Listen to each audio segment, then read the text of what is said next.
inevitably, as you've become aware of the whole pattern of narcissism, you realize that in their need for control and their need for dominance and in their manipulative, exploitive behavior, these people need what we call narcissistic supply. They need somebody to say, yes, in fact, you are the best and you are wonderful and you do know everything. And so they have to have people who will kind of bow to them and say, I acknowledge that you're the best and you're wonderful. And in narcissistic parlance, we call that the flying monkeys. These are folks that just kind of hand over their wills to the narcissist and let them be in charge. Now, very commonly, a narcissist, as they spot you, may determine, hey, you're not becoming one of my flying monkeys. You're not willing to just bow to me, and I don't like that whatsoever. And so they see you as being other. There's something about you that doesn't fit into their system or their scheme, and so they go about scapegoating you. Basically, scapegoating is a blame game, and they see you as being a defiant person. They see you as other or differentness, and see in your differentness, that means that you're putting your fist up in their face and challenging them, and you're just thinking, I'm just being me. But that's not how they interpret it, so they have to put you in your position, and as a result, you're on the receiving end of a whole lot of negatives. Is that something you can relate to? Now, sometimes people can find that they're the scapegoat inside a family system. Everybody else seems to go along with that one huge narcissistic leader.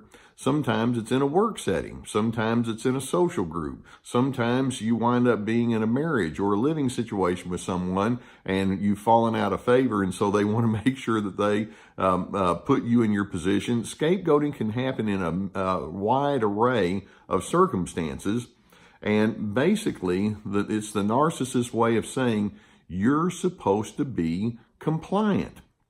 You're supposed to be acquiescent. You're supposed to be functional to me. You're supposed to be obedient. And since you're not being that way, then there's going to be a price that you have to pay. And so they can operate in a very harsh and condescending kind of way. And basically, they don't like your uniqueness. They don't like your freedom to be and choose who you want to be. That's something that threatens them.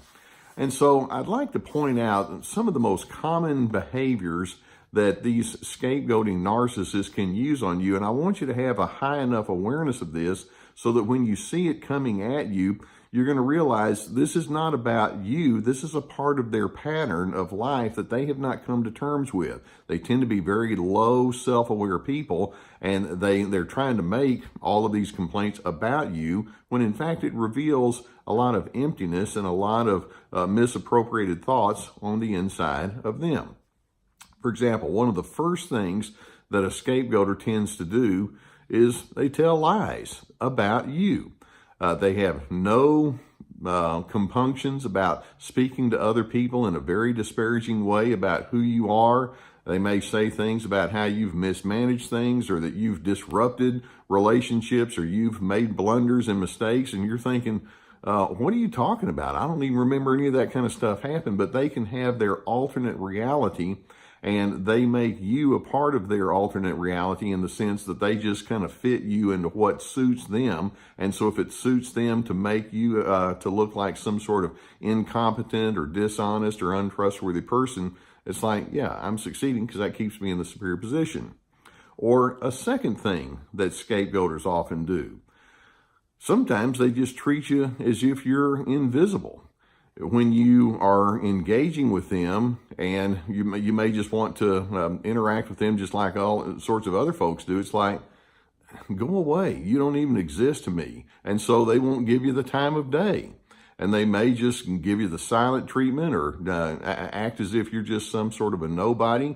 And of course, that's a tremendous insult to you. Like, well, am I just some sort of a, chump change over here? And in their mind, it's like, yeah, that's right. That's what you are. And you're not even worth my attention. Or another thing that they might do, and that is they may interpret you as an emotionally unstable person. Many times when you're on the receiving end of the scapegoater's rejection and their harshness and judgments, then you can have your emotional reactions. You may sink into depression. You may become anxious and tense. You may become angry or argumentative. And that's just like handing them bullets, because they'll shoot them right back at you and say, see, look at how unstable you are. Look at how unhealthy you are. You're just this basket case. And I've known many people who actually are the healthier person in a system that's dominated by the narcissist, but the narcissist and all the flying monkeys around they're convinced there's something really strange about you. Well, it is strange in the sense that you're not like them, but they call it emotionally unstable.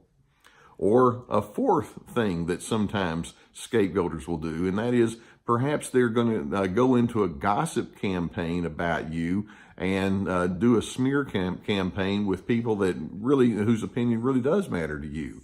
It may be that you have befriended someone, or you are going to do some sort of an activity with another individual, and they may get to that person. It's like, well, you need to know what I know. And then here comes all of the verbiage and the garbage and all of the discounts.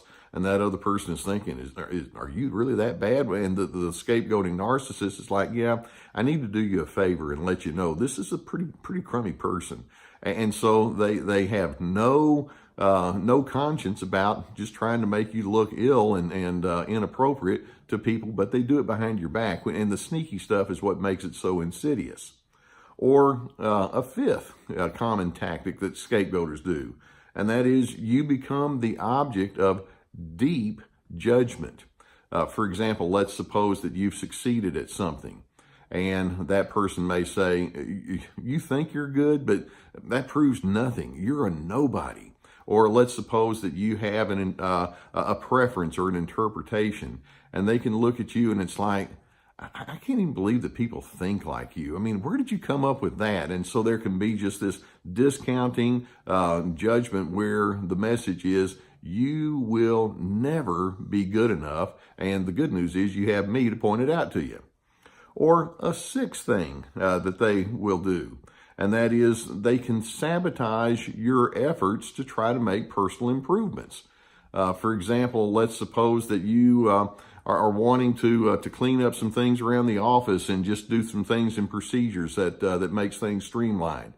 They can be non-cooperative there. Or let's suppose that you are doing something inside the family and you're trying to do projects and things like that. And they'll just try to make sure that your work is going to be disrupted, or your efforts are going to be done in such a way where nobody else is going to go along with you. They don't want to see you improve. Or a seventh way that scapegoaters will try to keep you in a down position, excuse me, is that they speak to you with a lot of coercion. They try to force you into their agenda. They try to force you to comply. They try to force you to think differently. And so you hear a lot of insistent communication and pleading and persuading kind of communication from them. And the implication is you don't know what you're talking about. And so the more forceful they are, the more it's their way of saying you're just an idiot. And then an eighth special technique, and this is kind of a big one, they often compare you to a golden person. Now, sometimes in family systems, you may have the golden child, or in business situations, it's the one person that's the hero to everybody else, or in social circumstances, they may have an idealized individual, or maybe there's someone in their past that just never could do anything wrong. And so you're going to be compared to that person. Well, I know you do these things, but this wonderful person over here, who happens to be one of my flying monkeys, they don't do that. And you're just not nearly as good as my former friend over here, or my former coworker, or my former partner. And you're compared in a very negative way to that golden individual. Now, there's some mistakes that you can make when you're on the receiving end of this scapegoating, blaming, and accusing and sabotaging kind of behavior. And these are understandable mistakes, but these are some things that don't work. For example, sometimes you just cave in, you collapse, and you think, okay, I apologize for being me. That's not a good thing. Sometimes you go into a high compliant mode. I'll just do whatever I need to do and be an appeaser and a people pleaser if that'll keep you off my back. That doesn't work well. Sometimes you become rebellious. You wind up being angry, and then that anger pushes you towards acting out kind of behaviors that really in the long run you think, I don't want to be that way, but you're so frustrated that you do it anyway. That doesn't help. Sometimes with that scapegoater, you try to plead your case.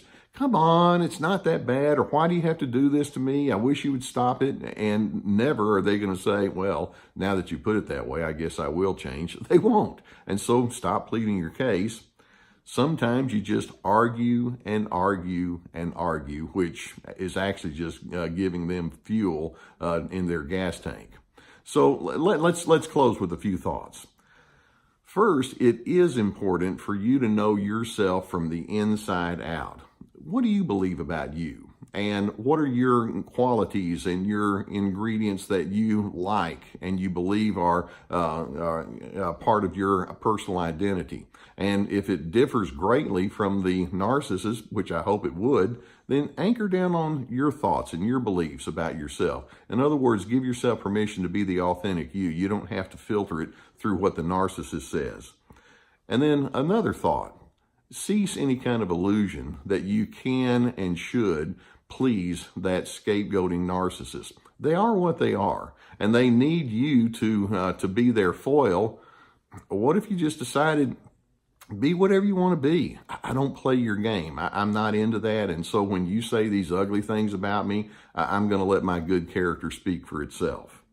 Now, that does imply that you are probably going to need to live separately from them in many respects. Sometimes you can get away from them entirely and just put them in your deep history. And other times you have to still stay with them for various reasons, but you can do so without making them a primary part of your inner circle.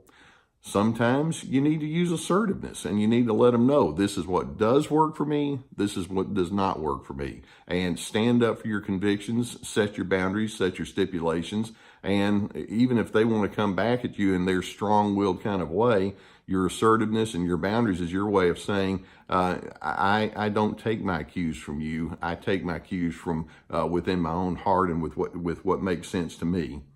And then how about a last thought? And that is, break the cycle.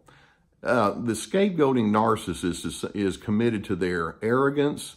They're committed to their critical mindset. They're committed to belittling other people. And hopefully you'll decide, that's not what I want to be known for. I know some people, they say, well, respond to a narcissist by punching them in the nose. It's like, no, I'm going to respond by letting you know that I have a good way of life that I want to live, and I'm going to anchor down in that. That's my best way of saying, you're not getting to me. I choose not to be a mirror image of you. Now, I hope that these videos are something that help you along the way. There is one guy right here that says, let's quit scapegoating one another. Oh, Gus, what he likes to do is he says, why don't we just get along with one another? And so Gus just kind of likes to say, let's treat each other with some dignity. I think we need to do that.